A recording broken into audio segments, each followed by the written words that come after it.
हा तर भुऱ्यानी कसा खर्च केला, भुऱ्याला कसा धोका झाला, भुऱ्या आता तू ते भाषण सांग आता. पोरं म्हणाली, भुऱ्या तू उभा राहा, आम्ही तुला मतदान करू, आम्ही तुझा प्रचार करू, असं म्हणून मी उभा राहिलो. दिवसभर माझ्याकडून बिस्किटचे पुडे खाल्ले,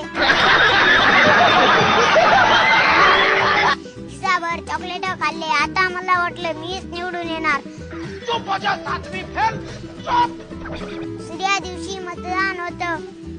पोरं सकाळीच माझ्या घरी आली आणि मला म्हणाली, भुऱ्या आज मतदान आहे, अंडे खाऊ घाल.